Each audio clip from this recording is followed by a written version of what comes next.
Всем огромный привет! Сегодня хочу начать использовать остатки плитки, которые у нас остались после многочисленных ремонтов. Это, конечно, не вся плитка, но, как говорится, лиха беда начала. Буду делать из нее садовую вазу. Нашлось вот такое старое, престарое ведро. Этому ведру уже 1000 лет, наверное. Вот это ведро из-под краски для потолка, но чем оно для меня привлекательно, оно правильной такой квадратной, можно так сказать, формы. Вот это ведро уже использовалось многократно после того, как краска в нем закончилась. Видите, оно все в цементе, поэтому я внешнюю сторону и край внутренней стороны зачищаю от цемента. Зачищаю наждачкой с мелкой фракцией.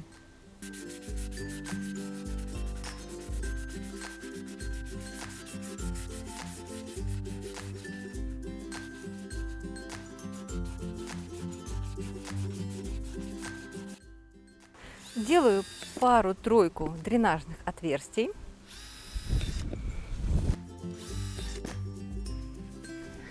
Обеспыливаю и обезжириваю поверхность.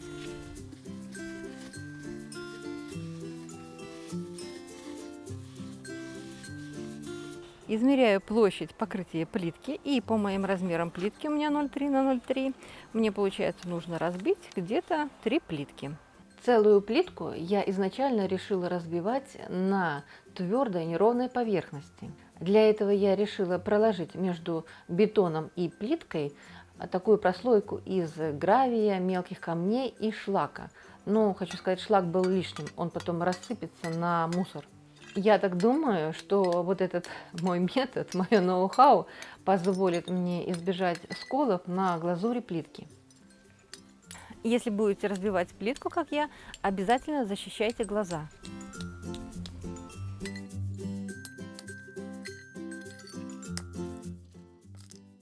И я разбиваю плитку вот на такие мелкие кусочки мозаики.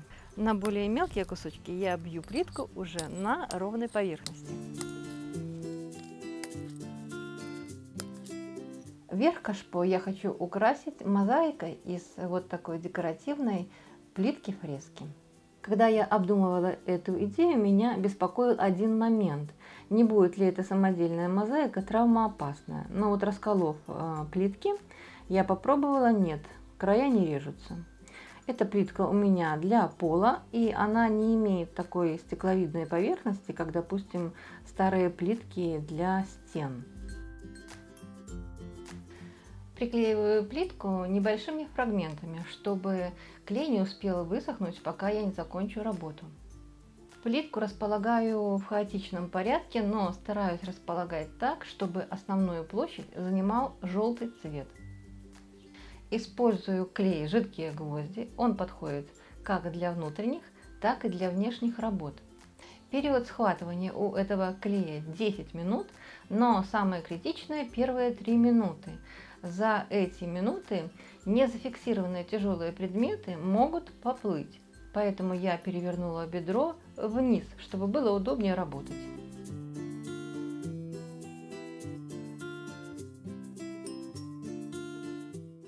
Ну и так как мозаика получилась, конечно же, каждая произвольной формы, подбираю мозаику друг к другу, чтобы минимизировать расстояние в швах.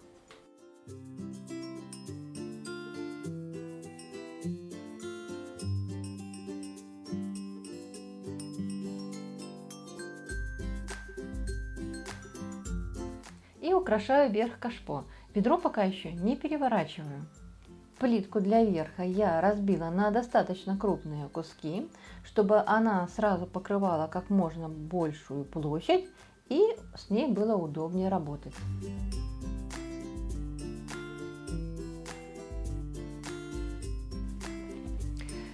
Заканчиваю декорировать верх кашпо и оставляю подсыхать и схватываться клей где-то на 2 часа.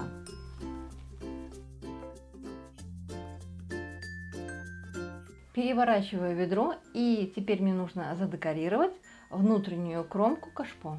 Плитку приклеиваю строго по срезу ведра.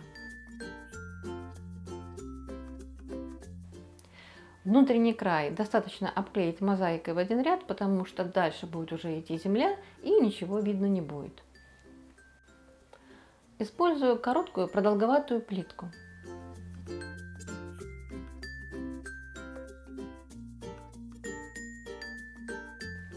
Чтобы все три края ровно совпадали, постоянно проверяю таким самодельным уровнем из плитки. Опять переворачиваю ведро, дабы избежать сползания мозаики, и оставляю схватываться клей на 2 часа. После того, как клей схватился, я переворачиваю ведро и уже последним этапом приклеиваю такую небольшую узенькую плиточку по верху кашпо. Так как я приклеила плитку и с внешней, и с внутренней стороны, это позволило мне увеличить площадь соприкосновения для плитки, которая идет сверху. Поэтому я надеюсь, что у меня крепление это будет надежным.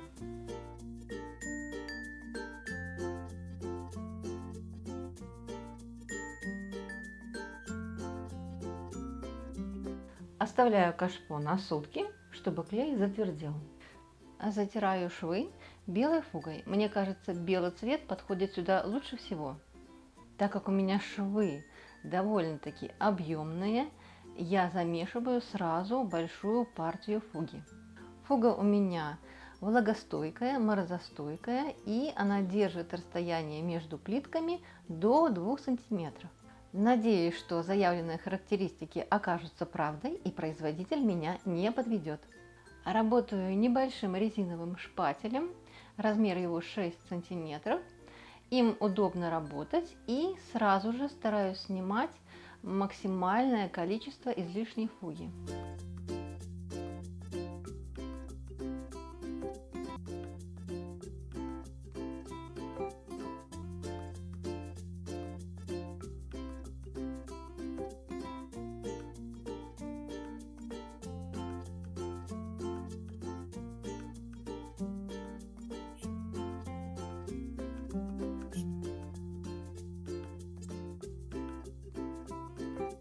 После того, как я закончила с основной частью кашпо, перехожу к ободу и стараюсь максимально аккуратно заполнить все швы.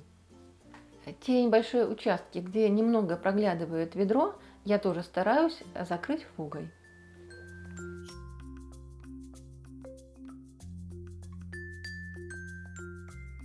Не забываю также и про внутреннюю часть.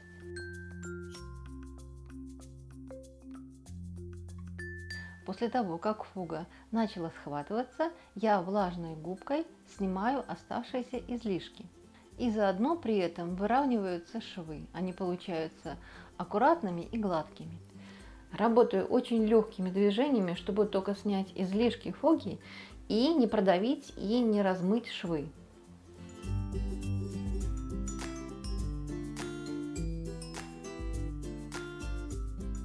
Делаю перерыв где-то на ночь, чтобы фуга окончательно затвердела. На следующий день я снимаю абразивной стороной губки оставшуюся пыль от фуги.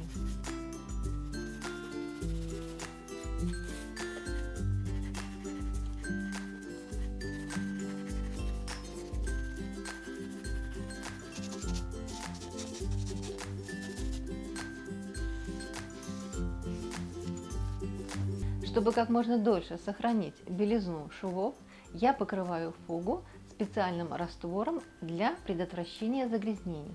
И осталось подождать, пока он высохнет, и можно начинать использовать кашпо.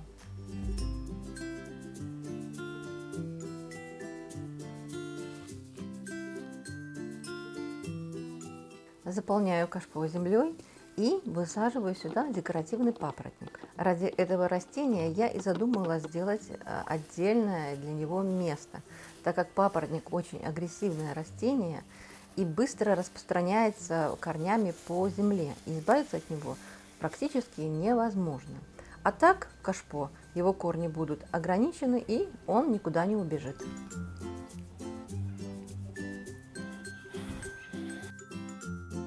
Я решила сделать этому кашпо пару и хочу посадить туда большой, объемный, высокий куст петунии. Я думаю, будет смотреться просто шикарно.